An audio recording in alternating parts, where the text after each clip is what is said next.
What is up, YouTube? We have made it to Wednesday. Bobbles and Ball Cards back with another video. Got several topics to discuss this evening. Few fun things. One really cool thing. I want to go over a couple comments that were left on my video regarding the SGC order when I did a breakdown and comparison of raw values to sale values and what profitability could potentially be. I want to discuss SGC prices and what I'm seeing currently in the market. So yeah, got a few cool things. I'm going to give it a couple minutes here to let some people hop on. I jumped on a little bit early, so I'll give it a couple minutes. I said 8:15, so we'll see how it goes. I hope everybody's doing good. We are at the middle of the week, which is a good thing. What's up, Scissortail? What's going on, man? Did you get your mat ordered?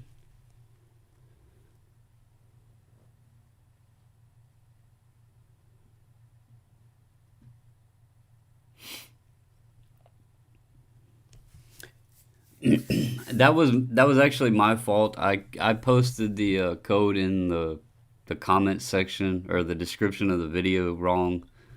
I apologize for that.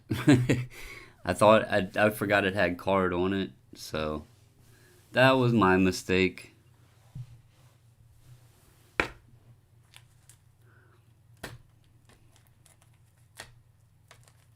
I was gonna do a mail day today, like a big mail day, but I have a couple things I'm still waiting on, so I'm gonna put that off probably till Friday.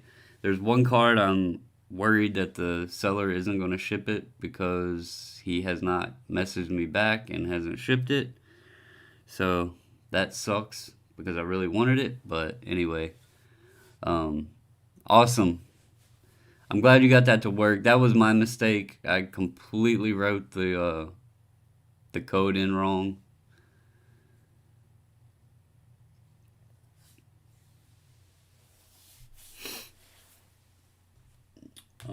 Let's see.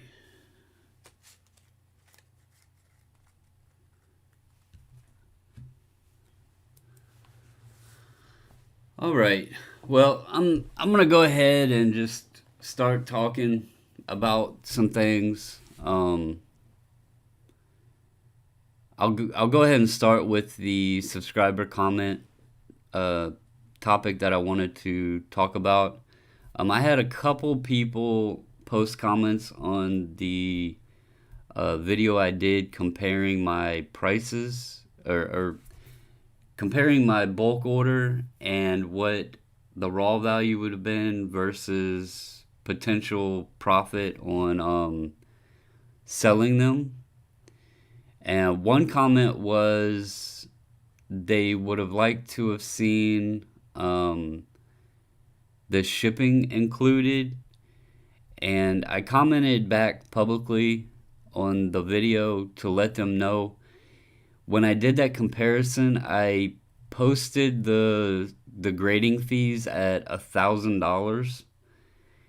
Reason for that is we use priority mail, the pre-rated boxes to ship our orders down there, and then we add a little bit of insurance to it, and then there's a rate for the return shipping, card savers and everything, and supplies like the sleeves and that sort of stuff. We buy in bulk, so it's only going to be a few bucks, if any. I don't know exactly how much it would break down to on 100 cards or 110 cards, whatever. So the $1,000 order or estimate on the fees is pretty close to being accurate. So, wow, JC.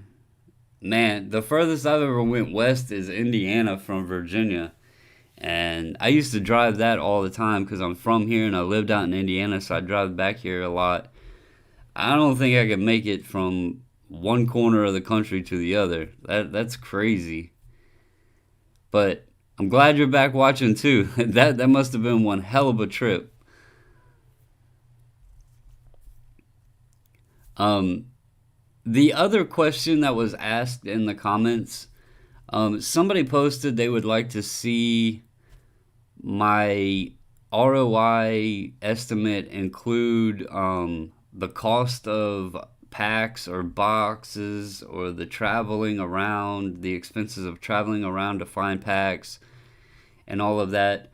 And I'm just going to say there's no way to, there would be no way for me to accurately estimate how to give everyone an idea of a return on investment if I was trying to put in cost of traveling around to buy packs or how much the packs cost or anything like that. And I'll give examples why. For one, gas prices obviously we know fluctuate from area to area. So what I would base my gas on could be different for somebody else, both high and low. Um, how you doing, Martin? How you doing this evening?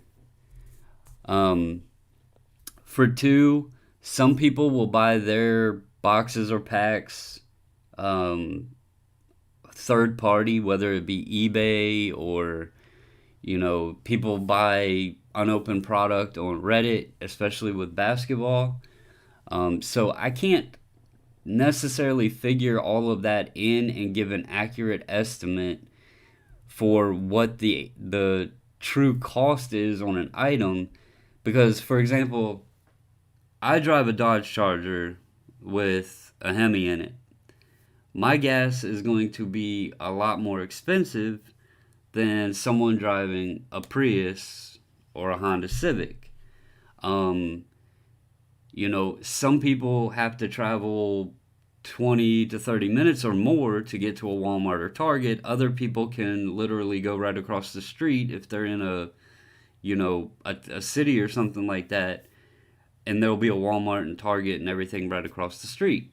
So I can't figure that in, and what I did is I figured what the going value of raw cards would be. So, for example, if you were to buy every card that was in my order raw, the raw value is what I gave an example of. There's no way that any of us could ever sit and actually calculate how much we spent in gas, travel time. I mean, if you want to get into those details, you would have to figure the miles put on your car, the maintenance, the oil change, the tires. You would have to figure all that in, and that's just humanly impossible. So, I just wanted to explain that and why, when those people ask those questions, and give a little bit more detail of what the comparison actually was. So, how are you this evening, Cardboard? It's Wednesday, man. We got Thursday, Friday, and then we go into a 3-day weekend for most of us, which is awesome. So, wow, I've yet to be at a Walmart that they don't carry cards, but I have been to several that they do not get stocked very often. Um, okay, the next topic I want to talk about, and I don't know if he's on. I know he gets on and joins us a lot. There he is. Perfect timing. I want to give a very, very, very, very, very special shout out for a very special Mailday to Collecting with Connor. I want everybody, and there's something I want to touch on this first, or after I go into this. But I want everybody to go over to his page and give him a subscribe. Watch his videos. He does some card openings and stuff. But just to give you a little backstory, and Connor messaged me on Reddit, and he knows I'm a Nationals fan. Specifically, I had PC Michael Taylor. I've talked about it.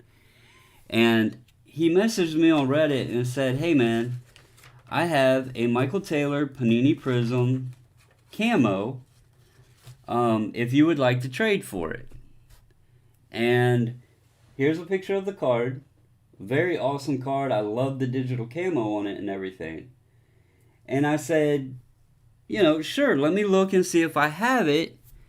Because I have a lot.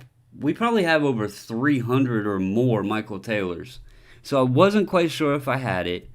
And I asked him what he was interested in, and he said Aaron Judge, Williams Astudillo. I can't remember everybody that he named off, but I said, okay, I'll get back to you. And it took me a few days with work, getting back to work and adjusting and everything, and I apologized to him. I hadn't forgot about him. I just hadn't gotten a chance to sit down and look for players. And I looked the Taylor up, and like I said, that is an awesome card. But it was only like $1, and I didn't know what to actually offer him because I didn't know what he was looking for. So anyway, I found some real awesome Aaron Judge, the Topps inserts. I thought those would help him out in his collection. And I found a Topps Chrome negative refractor Williams Astudillo rookie I had. So I told him, you know what, man, I really appreciate you reaching out to me. I'll send you these cards. The Taylor's only $1. Don't worry about it. Just send me your address and I'll send you the cards. Well, Connor insisted that he had to send me the Taylor. So I went ahead and gave him my address and everything. Well, Connor, we got your cards today, buddy. And I want to show everybody. Here's the Taylor. This card is really awesome. The digital camo on it. It's Taylor's rookie from Prism. Really awesome card. I love the look of it, and I do not have it, so I do appreciate that. He sent us a Diamond Kings Max Scherzer. You gotta love Max, Mad Max. And then he sent us a Topps Kurt Suzuki. So he sent us the Taylor, and he sent us a couple bonus cards. And he also included an awesome letter. It says, Dear Mr. and Mrs. Bobbles, I love your videos, and they really make my day. You inspire me to keep making my own videos. Keep being you. From Collecting with Connor. And then he drew us up a little logo here. It says, logo idea, I can make more if you need me to. So Connor, I want to give a personal thank you to you, man. My wife opened the letter when she got it and sent me a text message of it. We really, really do appreciate it. Like I said, I wasn't expecting, you to send it back, but that shows a lot about your character, that you insisted that if I was sending you something that you felt the need to send me what you were offering. So I really do appreciate it.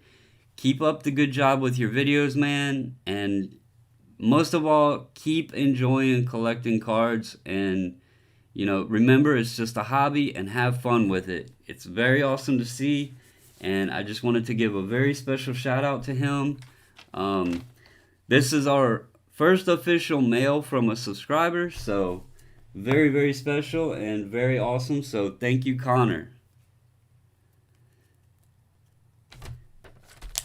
So what I want to touch on, because I felt bad, and I want to show you guys something real quick. I'll pull it up here so I can show you guys.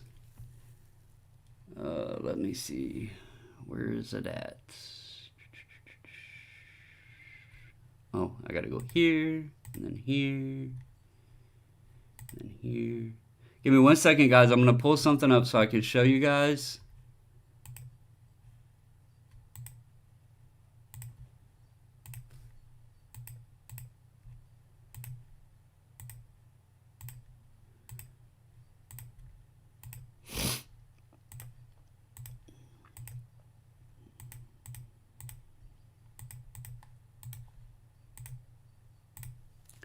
So when you guys subscribe to my channel, I go on every so often, and oh, I don't have my screen up. My bad. Okay, I go on every so often here, and I go into the YouTube studio thing, and where it shows the subscriber list, and I can't see my chat. I like having my chat. There we go. Awesome, Neo. You're gonna love them, man. Okay, so this is what I wanted to show you guys. We are at 395 subscribers right now. But when I go in here, I try to subscribe on everybody. I go on every so often, and I go through this list, and I subscribe to everybody. If you have your subscribers to where they aren't public, see how this says right here, only includes users who have made their subscriptions public. It does not show your name on this list for me. So if you are subscribed to the channel and we are not subscribed back to you, please don't take it personal. It doesn't notify us if your subscriptions aren't public, and it does not show me on this list. But I do try to go and subscribe back to everybody that has taken the time to subscribe to us. Connor was one of those examples. I went and checked his channel out, and I noticed it said I wasn't subscribed to him, but that's because he didn't show up on our list here. So please do not ever take it personal or think, oh, well, I took the time to subscribe to them, but they didn't subscribe back, because that's not the case.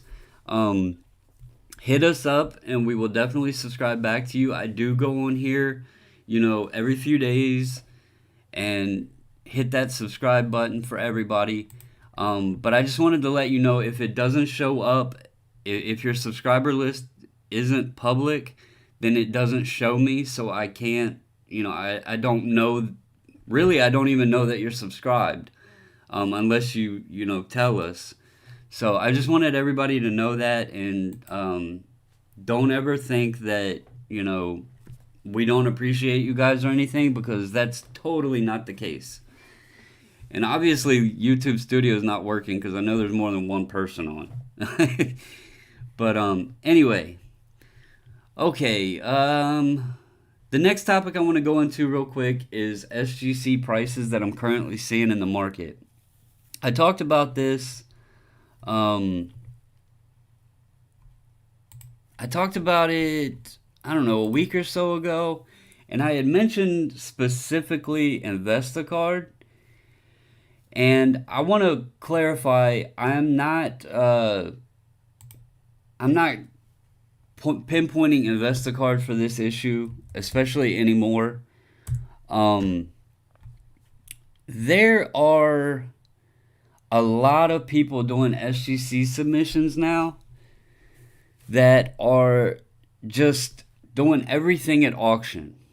And that's fine if you're wanting to get rid of the cards quick, but I'm noticing a big trend that auction prices are not gaining the value that they should be. And I'll show you an example here. LeBron James Prism PSA 10. Okay, if you look here, a LeBron Prism, let me find a base. Right here. Here's the last base, May 19th. This went for, they had it listed for $279 or best offer. They took a best offer of $235. Okay? There's more examples here. If I can find them. There's $245 on a fixed price. Let's see. I should have just did base on this, but right here there was $225 on a best offer. Now let's go look at SGC, because I'm noticing a trend here that is really not helping the market at all, guys. It's hurting the market a little bit. Look at this. auction, auction, auction, auction, auction. But look at this person. They did a buy it now or best offer, and they got $600 for an insert hollow. There was a 9.5 that went for $75, which that price, it was a buy it now or best offer. PSA 9s are going for 40, but when you look at the 10s and they're going for 240, and then you get down here and there's an auction and it went for 122.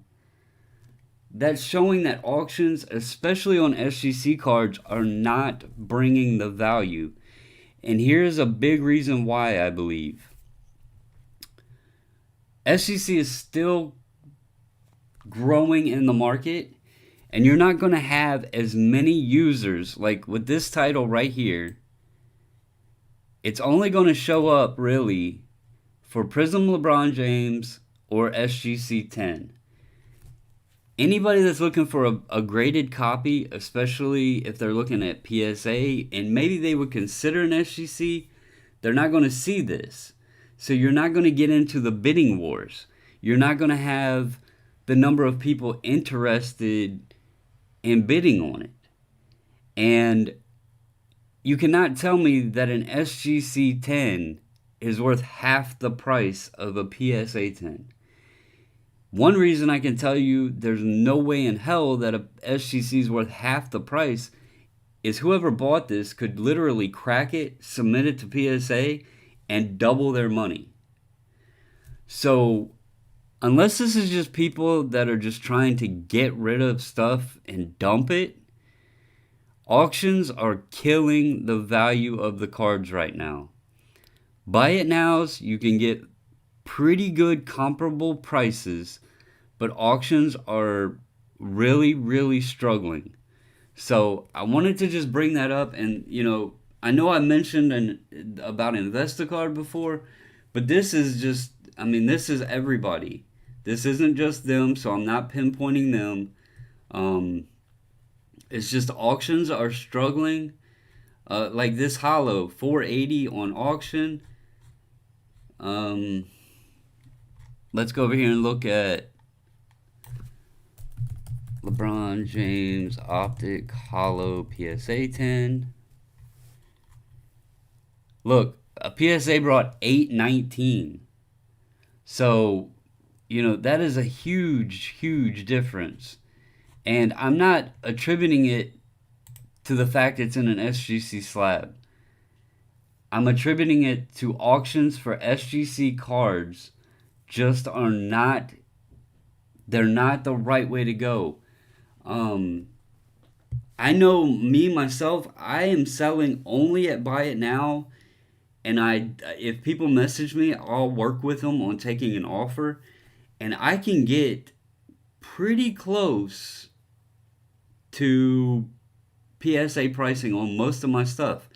Granted, I have a lot of stuff that doesn't have SGC copies yet, so I'm not completely battling with the low prices from the auctions. But right now, if I was to have a hollow, optic hollow in a 10, and I'm seeing that PSAs are going for, what did I say, 800, what was that, 8 something? 820. If I seen that a PSA 10 Monday sold for 820, I'm going to be trying to get 700 to 750 to be competitive in the PSA realm. And instead, on auction, it brought 480. And that, I think that is really, really hindering selling. And I pray that it changes. There's no reason for a gap that big. So I wanted to just touch on that a minute. If you guys are grading with SGC, I do not recommend selling at auction. That right there, that's an insert hollow that got 600, and that's a true hollow that got 480. That's enough comparison alone right there to show you between an auction and a buy it now or best offer price, I mean, that's $120 difference for an insert to a regular auto or to a regular optic. So yeah, Ziggy, it's boiling down to too many people are just listing at auction right now. The prices have not established enough. And if you also notice, this person put PSA in their title. This person did not. I will tell you guys one thing to get traffic to the SGC cards. I put comp to PSA in my listings. It helps people see the listings. You know, SGC's gaining steam, but they don't have the full attention of the market, especially people that are only interested in buying graded cards. They don't buy packs, they don't buy boxes, they don't rip their own product, they don't send the cards in for grading. They're investors that are simply looking to buy graded cards. They hear PSA, and that's all they're looking at. If you're not attracting them to the SGC slab, if they're not being made aware of the SGC slab, they're not going to pay any mind to it. So you throw an auction up, it's going to get less money. So just be aware of that. If you're trying to sell cards, my honest, humble, truthful opinion is put it up at a buy it now. You can field offers on it. Try to be comparable with PSA prices. I'm not saying try to get PSA price. I'm saying try to be comparable to a PSA price. But most importantly, be patient. Unless you are in dire need of the extra money from selling the cards, be patient. You will get a better value. So I just wanted to touch base on that, and just make people aware. Okay, so the next thing I want to talk about is it's also got to do with pricing. And if you guys noticed the title I put on the video, it said pretty much, are the 90s back? And I talked a few videos ago about football cards, and you know that's a sport I don't touch on a lot. So I was talking about Emmitt Smith and Barry Sanders and all of those guys from the late 80s, 90s, and the early 2000s is the price range, the year ranges I'm focusing on right now. And I'm going to have some stuff to show you guys coming up when I do my full Mailday video. But a couple things I want to show you guys. People focus on buying 10s. And I'm going to show you why you don't have to buy a 10, especially if you are a collector. And then I also want to just show you some examples of cards I purchased.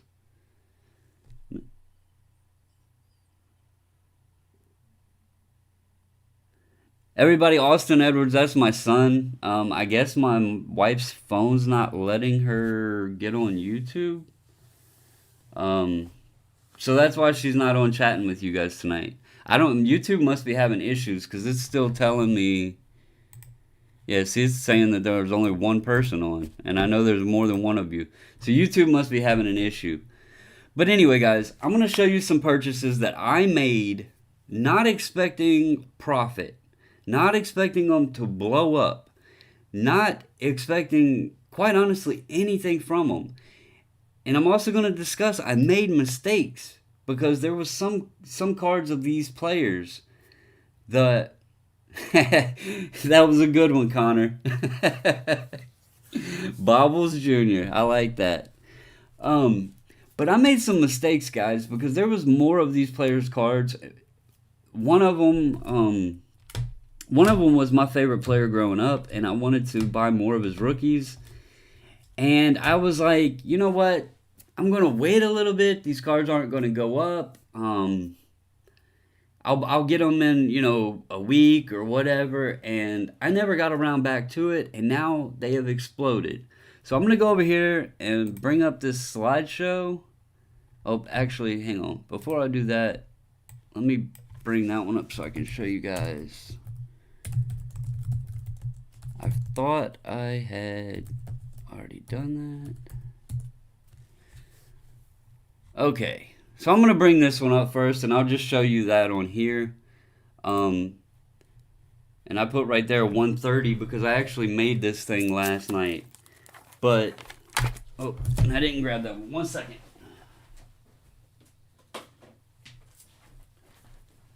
Right here. So if you can see in this slide, February 18th. Actually, I'm just gonna go ahead and do this. February 18th, I bought this, okay?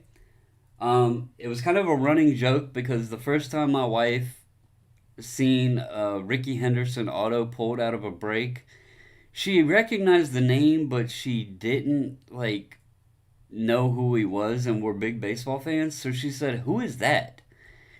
And, so I explained to her, he was the greatest stolen base king and great player, Hall of Famer, and everything else. So I wanted to get a Ricky Henderson rookie. So back in February, I started into buying, some older cards of players that I wanted to add specifically just for my collection. I picked this up for $80. Nines were they were pretty pricier. So I was like, you know what? This is a beautiful 8. The corners are pretty sharp on it. It's pretty well centered. Top to bottom's a little bit off. The back is well centered. I mean, it was a beautiful 8. And I was like, you know what? For $80, I'll take it, right? Well, let's go back here and I'll show you guys. So here was some sales, 145, 129, and then this one sold right here for $375. Now, I don't know what caused this jump to this jump unless there's just none available right now. But even still, even at 129 to 145, that's a pretty good jump. Even to here, I mean, this was 78, 77, 76, and then these have jumped up. So that's my first example, okay? I picked it up for 80. I put on here, last one sold for 130. So let me go ahead and go over to slide 2. All right, this is the guy I was talking about, okay? What's up, Card Currency? This is the guy I was talking about. Shaq was my favorite player as a teenager. I had a ton of Shaq rookie cards. I never owned his Beam Team, and I really wanted to buy his Beam Team. And I'm pretty sure if I remember correctly, in February, his Beam Team Raw was approximately $30, okay?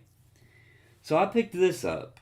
PSA 9, just his Topps base rookie card. And if you look at it, this was bought on February 20th. I paid $9 plus shipping for a total of $14.50. If you look here, yesterday one sold for $115, and today one sold for $115. That's 10 times the price I paid on February 20th. In 2 months, that card has went up 10x for a base Topps Shaq rookie in a PSA 9. So, unfortunately, I didn't grab more of him because I loved Shaq, and I really wanted to buy the Beam Team. It was very affordable, but I think I missed the boat, and his stuff has just blown up. Okay? Now, let's go to the next one. This Kobe LeBron card. Awesome card. Neither one of their rookies. Oh, wait. I'm showing y'all on the camera. The Kobe LeBron. Okay? I bought this February 10th for $29. It's very well centered. I am going to be sending it in. You're looking at $200 now. Again, February 10th to May 19th, May 20th. It's this one, again, that's what, probably, what, 8x on this one? I mean, just wait. I mean, these prices are ridiculous. I have the LeBron Chalk Toss one too. I should have added it in here because I got it fairly cheap too. Next one. The next one is another raw card. Oh no, I have in my stack it is. Okay, Kobe. We're gonna go. I bought a lot of Kobe. I did jump on Kobe. PSA 8. I bought it February 24th. Paid $88.14 with shipping. This card is now up to about $150, so it's almost doubled in price. Again, in 2 months. Well, 3 months. 3 months. My apologies. 3 months. I keep saying 2 months. So in 3 months, it's almost doubled in price. And this was after the accident and everything. So, you know, these 90s cards. Let's go to the next one. This is the NBA 50th, okay? I really wanted this card. This card has a very low pop. Right here. I bought this in the very rare unknown PSA 8.5, okay? It's not an 8, it's not a 9, it's an 8.5. I paid $144.79 on March 8th, so just over 2 months ago. The last sold, which was April 14th on an 8.5, went for $300, so double what I paid. If you go up to a 9, they are between $400 and $600 in a 9. So a half grade higher is bringing $400 to $600. I got mine for $144.79. Greg W, I am not selling. I bought these cards as a collector, not for an investment. I did not intend on these prices to go up. These were all bought as a collector only. I am not dumping these cards. I just wanted to show you guys, A, you don't have to buy 10s. B, these players are proven. These modern guys, they're not proven. So just keep that in mind. I'm okay with paying $200 for a Kobe. So, next up, this is a big one. LeBron. I bought this at the perfect time. I bought this February 7th. I've talked about this card before. I paid $225. I sold a Zion Prisms. I bought this card and an Alex Ovechkin rookie. I paid $225. Monday, one sold for $771. That's almost a $550 increase. It blows my mind how much these 90s and 2000s cards are just skyrocketing. Okay, and then I got one more in this slide to show you. This one isn't blown up a whole lot, but this is the Kobe 96 Ultra Rising Star. This is the one with the no foil on the front. It's supposed to have his name. I paid $61 for it on January 31st. Take note, January 31st was right after the accident. Kobe prices were high. At that time, I overpaid on this card. But now look, May 8th, $140. So, I overpaid at the time because of the accident, and I was trying to pick up whatever Kobe's I could because I didn't know what the market was going to do. They did go back down, but now they're shooting right back up. I mean, this Chrome card with him and LeBron was proof. I got it for $29. It's over $200 now. So, I am still picking up the 90s guys, the early 2000s guys. I have a bunch over here that I got in today. I'm waiting on some more that I'm going to show you who I picked up. And some I'm picking up before they get to a higher spike. Some I'm picking up because they're dirt cheap. And if these trends continue, they could spike too. And I want to add them to my collection. As Sean just asked, do I think the market is going to keep going up? With these cards, the 90s and 2000s cards, I have one major concern. Actually, it concerns me with modern as well. And I've thought about this. I talked before about the age range of people that I feel are heavily into the hobby right now. And that's that 30-year-old to 45-year-old age group. So these cards here, like myself, I wanted Kobe, I wanted Shaq, I wanted Ricky Henderson, I wanted all those guys because that's who I grew up watching. What concerns me on both that market and the modern market is, do we have enough youth that are in the hobby today that when they are 30 to 40 years old, they're going to be wanting a Kobe rookie or a Shaq rookie or a Ricky Henderson? Are they going to know enough about sports cards? Is the hobby going to grow on them like it did with us? I mean, you got to think in the 80s and 90s, sports cards were freaking awesome. As kids and teenagers, we loved them. I don't see that as much in today's youth. Maybe I just don't see it. But from where we were when we were younger, you could talk to almost any teenager and they had some sort of sports card collection. Today, I think they are more into video games and the Pokemon, the Yu-Gi-Oh!, the Magic the Gathering, the Fortnite, Call of Duty, and those sort of things. That's the other thing. Kids can't just go out and buy packs anymore because you go to Walmart and the cards are bought up. You go to the hobby shop and they're marked up 3, 5, 10x. So they're not able to get them anymore.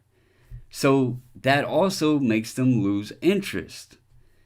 So that is a huge concern that I have for the future of the hobby in, say, 10, 15, 20 years. You know, people like myself, I'll be 40 in July. In 20 years, I'm going to be 60 years old. You know, I don't know if I make it that far, how much longer past that I'll have. How many 60-year-olds are still going to be, into the hobby? We might have grandkids that we pass them down to, but they may not want them. And at that point in 20 years, are they going to still have the value? Just example, Kobe, we think about Kobe as not being that long ago, but that's 24 years ago. So 20 years from today, Zion's rookie is going to be 20 years old. Are we going to have 35-year-olds that say, I remember when I was 15 watching Zion Williamson and I want his Prism rookie card? Is it going to have the value? Or is it going to, when our age group gets older and we start fizzling out, are the prices going to fizzle out? That's my main concern with the hobby. I don't think the prices are too crazy. I'll be honest. Kobe Bryant deserves to be a $150 plus card. He was a legend. Jordan, his prices deserve it. Shaq, his prices deserve it. I have no problems with the prices of some of those guys. I am a big I'm a big opponent of Zion's selling for $1,000, you know, $2,000, $3,000, $4,000. The kid's played 19 games. He's not he's not even, under the doormat at the Hall of Fame yet. He hasn't done anything to knock on the door of being a Hall of Fame player. He hasn't made an All-Star game. He hasn't won a scoring title. He hasn't won an MVP. He hasn't done anything except play 19 games, looked good at times, but does he constitute thousands of dollars? I don't believe so. Because how many collectors are, it's us people, these 30-year-olds that are pushing these prices because hell, we can buy them and sell them. Who doesn't want to make money off of it? But in 20 years, is the 35-year-old in 20 years going to want to pay that for a Zion Prism rookie card? I don't see that. I can't see the future, but just off of trend, I don't see it. How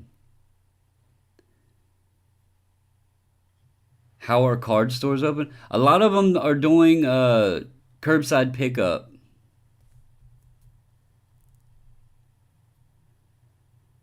Yeah, Maury, it's getting bad, man. I don't know how to fix the market. I don't know.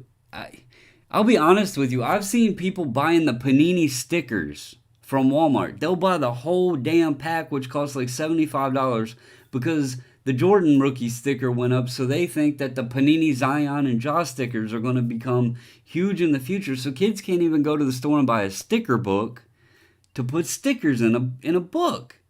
So I don't know how to keep the youth involved. That's one thing why I like with Card Currency. He's doing a channel with his son. Connor, I'm not too sure how old Connor is, but I'm pretty sure he's a teenager or something. That is positive news, but I just don't see a lot of teenagers in the hobby, and that is my main concern for its future. I've already told my kids everything that I have that I've bought, whether it be this older stuff or newer stuff that I'm holding on to, that will be passed down to them. Obviously I'm not just going to sell it out from under them. If they choose to keep it and they have value in the future, that's great for them. But I've told my kids, and eventually my card collection will be theirs. I just pray that somehow something, the other side to it is so many companies, Topps, Panini, even Upper Deck, they've all gone to these online platforms like the Project 2020, the Topps Now cards, all of that stuff. A kid doesn't have a credit card that he can go online and buy these cards. He can't go online. He has to ask his mom or his dad for the money to even be able to go on there and order these Project 2020s or the Topps Nows or the Panini whatevers or Upper Deck E-Packs. They can't go on there and buy them. So that's hindering things too. A lot of it's moving to online, but you got to have a credit card or something, and a kid can't have a credit card. So that goes to show right there. It's hindering the hobby. Opening day, Topps opening day for baseball. How many people have went and bought that stuff up trying to hit the Louis Robert SP or whatever? A kid can't even go buy a $10 blaster of opening day because it's flying off the shelves, because everybody wants to make that $75 off Louis Robert's SP card. It's sad.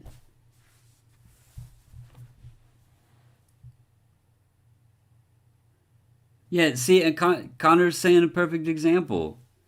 His friends, most of his friends aren't into the hobby, but he does have one friend. So if, there's two, and if they can pass that on to maybe, another friend the next school year or whatever, then it can grow. But it's not, man, everybody when I was in school, it seemed like everybody had cards. We were all trading, we were selling to each other. Man, we would skip lunch to buy somebody's card off of them. I just don't feel that that's happening now. Yeah, digital cards have been out for a while, Nats. That's what Upper Deck E-Pack is. I believe Topps Bunt had digital for a while. Panini has the blockchain now. But that's what I'm saying. Kids can't buy them. You got to have a credit card. So how is a kid buying these products? So you'd be surprised on opening day, Nats fan. Go on and look up the Soto SP and go on and look up the Louis Robert SP. People are buying up opening day. $60, $75 cards. The Sotos, I can't get one for under $100. I really want one. I can't buy it for under $100. I'll show you. Look, eBay. 2020 Topps opening day. Juan Soto SP variation. Look.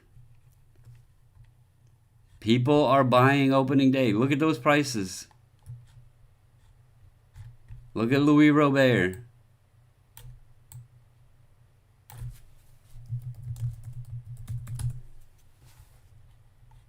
$50, $65. I don't know what to do. People's buying it up because they want these short print cards. So yes, Scissortail, my hometown, not where I live right now, but just up the road a bit, where I grew up, there was two card shops, one on one side of town, one on the other side of town. My mom used to drive around to the stores that she needed to go to. She would say, which shop are you going to be at, or, whatever. How long you going to be here and how long you going to be there. I'll pick you up at whichever one you're going to be at. I would go to the one, I would walk all the way across town, go to the other one, and hit both card shops up. My mom would go do her shopping, do her thing, and pick me up at the card shop. She knew where I was going to be. I hung out there every time we went to town, man. But Greg W., if we don't have kids involved or a way for kids to be involved, we're going to be in a junk wax era, period. Because we're getting older. If there's nobody following us, these cards, all these cards, who wants them? If they're not into it now, then how are they going to be into it in the future? That's the whole point of this. We are buying cards today because we enjoyed it when we were young. If they're not young and enjoying it today, then who's going to enjoy it in the future? And that's the big problem. Mike, I lived in Columbus. I worked out there for Cummins Engine Company.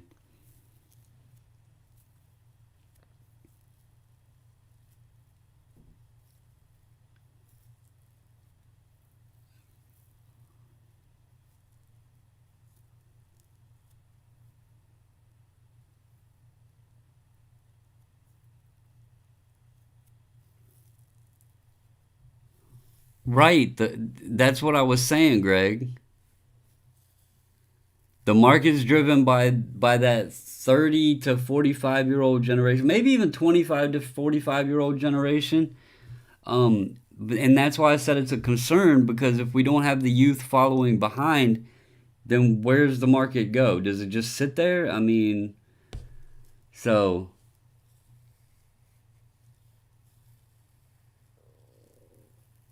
right, Chris R. That's what I'm getting at. Like, I'm not saying in the next 6 months the market's going to crash. I'm not saying in the next year the market's going to crash. I am talking the future, like 10, 15, 20 years. I'm not talking today. I'm not talking next week, 6 months, whatever. I'm talking in the future.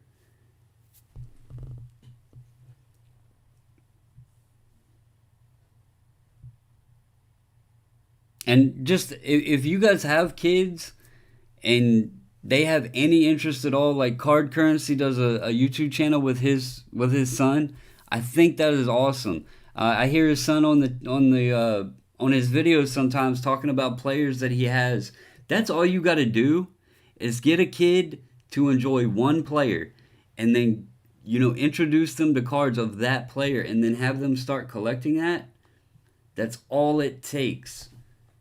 That's all it takes. And it doesn't have to be Zion or Ja. They could like anybody. And if they start getting that habit, I can see that catching on. And then who knows where we go.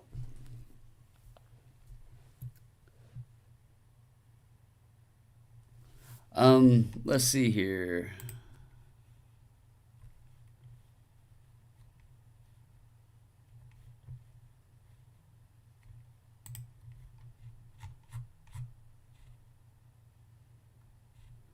I'll be honest, I like the Robert card, but I don't like how it has a rookie card logo on it.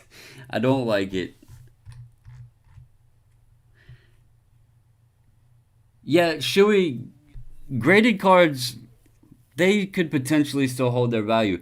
But that's what I also was talking about with these. If y'all noticed, I didn't buy a single 10. I did not buy one single 10, and every one of these cards went up by a large margin, at least double um, of what I paid. And it was completely unexpected. I mean, I have a whole box over there of stuff that I have set aside that I'm eventually going to send for grading because that's PC stuff. I have stuff under this table that's PC stuff. I have stuff on them shelves back there.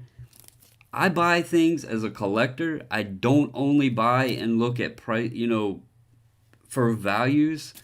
And I'm gonna show you guys probably Friday this week.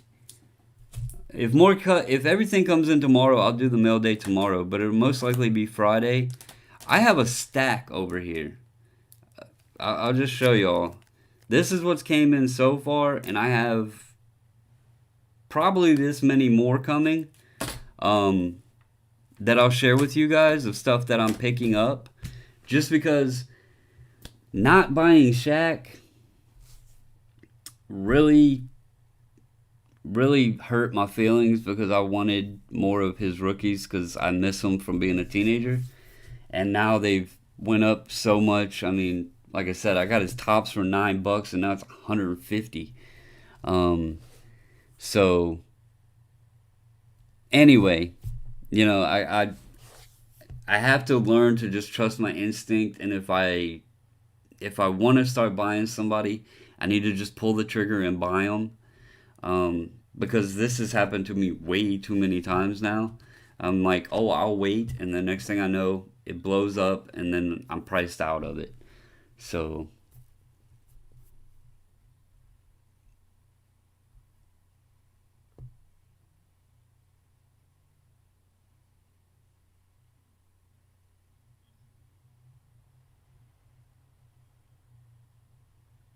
is the Billy Ripken cards going up? I know they got popular again. Let me see.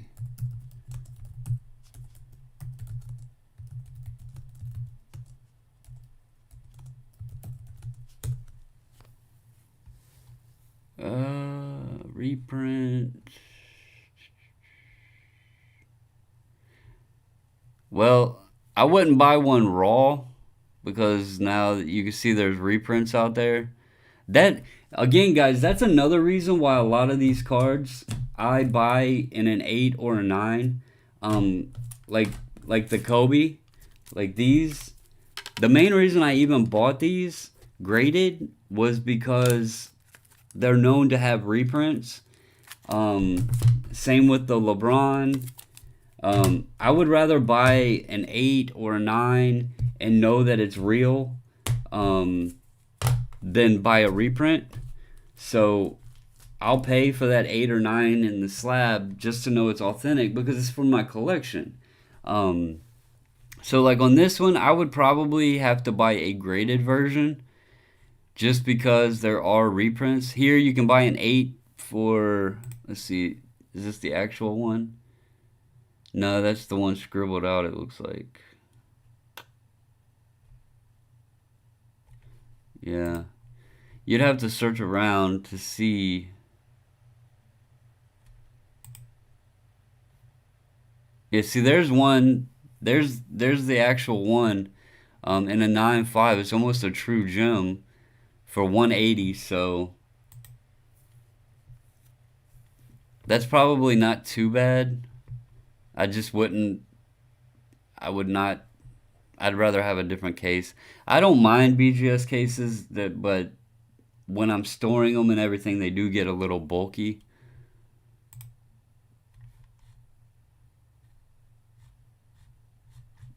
Let's see what. Well, let's go with PSA.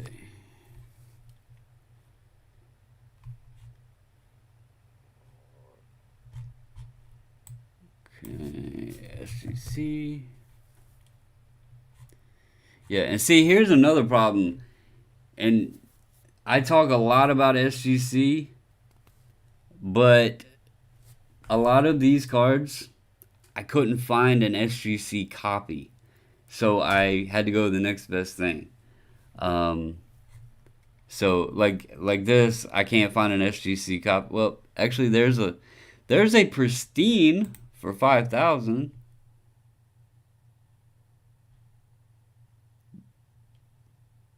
That would be nice if they would re-slab it with the gold label.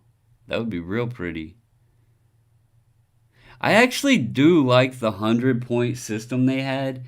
The only thing that I wish that they had done differently is I don't like the green.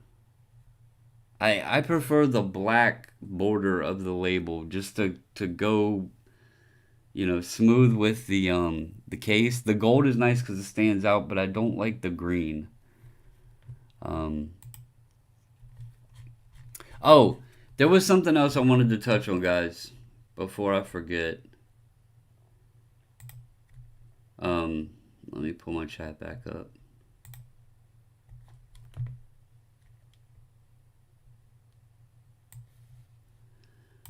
I wanted to talk about SGC and people's orders and like them being behind and everything.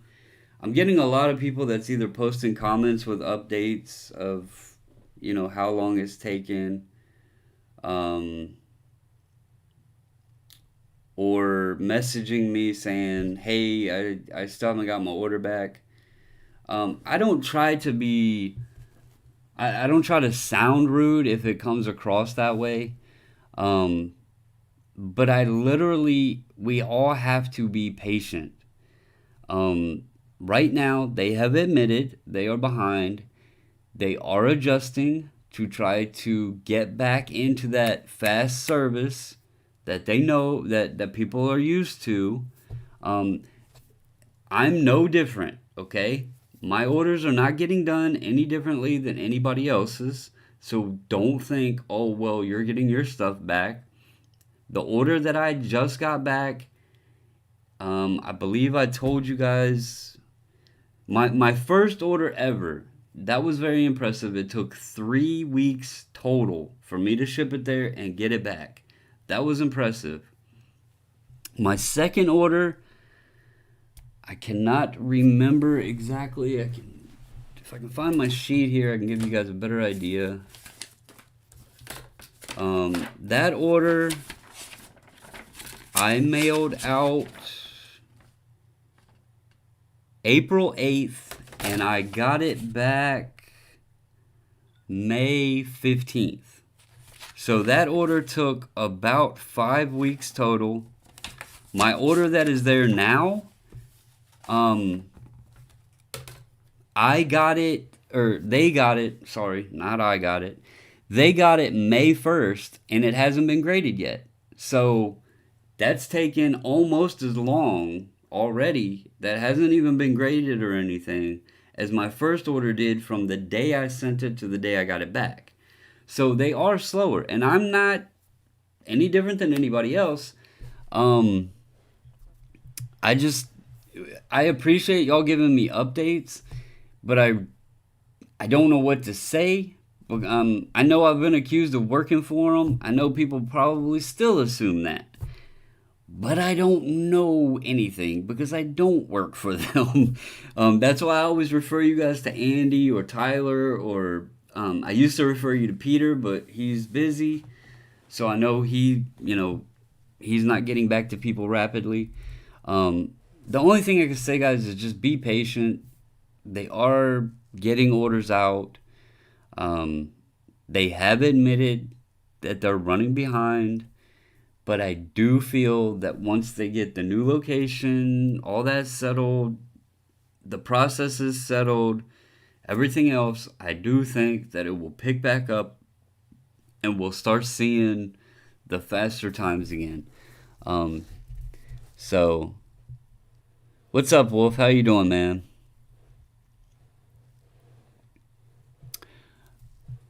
Greg, they are taking longer on the email replies. I am hoping that maybe they'll get the phones back up soon. Um, I mentioned that to Peter too about the emails. Um, they do reply. It just takes a little bit, and it is taking a little longer on the orders. But but look, I mean, okay. Say we send a 20-day order, and it's taking a month and a half to get back. All right. Say it takes them 35 to 40 business days, even. Say it takes them double the business days. You're looking at 2 months on an order. I'm not going to mention no names, but there's other companies out there that have been handling heavy business for a while that take a lot longer and cost more. So, I mean, if everybody jumps ship from SGC because they say, oh, they're taking too long too, and it goes back to the other ones, you're going to wait even longer with them. So it's kind of a just be patient type thing because they are going to get them done, and they are going to get back to being faster. So, but I just wanted to make sure anybody that reaches out to me knows that I'm not trying to like avoid your question or I'm not trying to sound rude. I just literally don't have an answer for you. I don't bug them that much because I know if I'm bugging them, then that's taking them away from answering other people's emails. So, I don't hit them up or talk to them daily. I don't have their phone numbers. I go through email just like everybody else. My orders take the same amount of time just as everybody else. Um, so, anyway,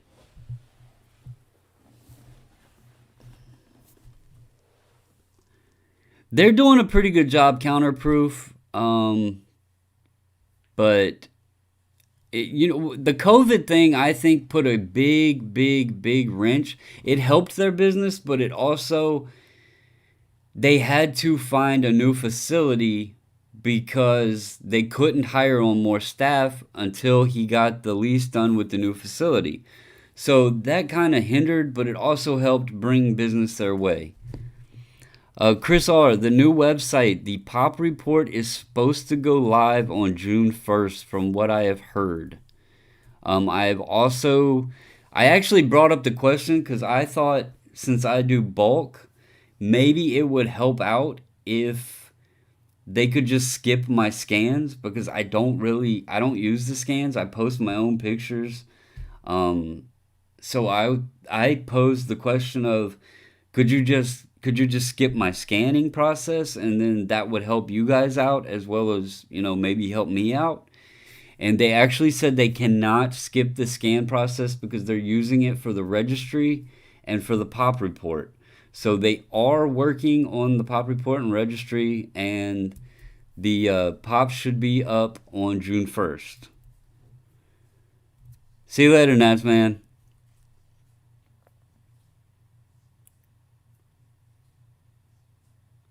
I don't see it's going to be anywhere near PSA or BGS Wolf.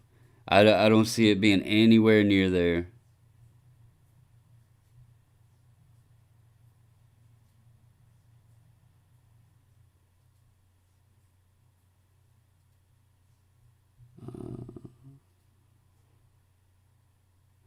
Neo, that could be bringing more attention to it because he did the interview.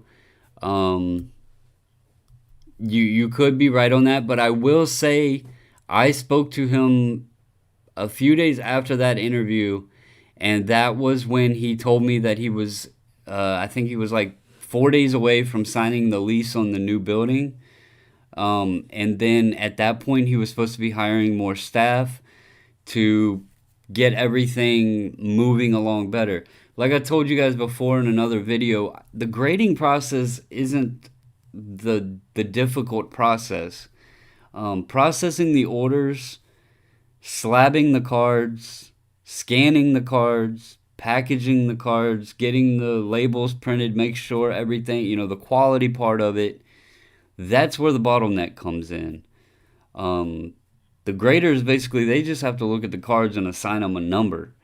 It's all that other stuff that people don't think about. I mean, I don't know how quick the sonic welder does, but you have to think those people have to be careful laying a raw card inside of a slab, making sure that it is properly centered, making sure the slip is in there, and then doing that whole process. So I'm not gonna lie. If I had that job, I would probably be nervous as shit because the grader's already graded the card, and if I messed it up, especially an old card or a very very valuable card, I'd be nervous.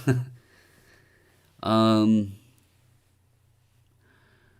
Connor, I would check. There's three places that I would check. Blowout. I would check Blowout Cards. I would check Steel City, and I would check DA Card World.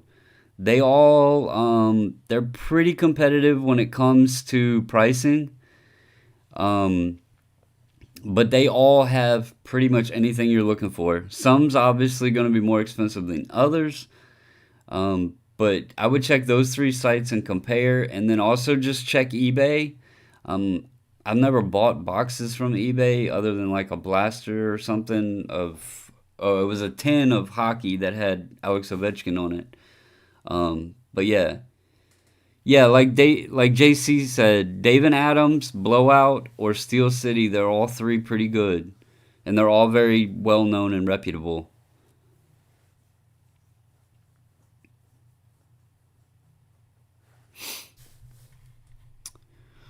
Alrighty, guys. I'm gonna go ahead and jump off this evening.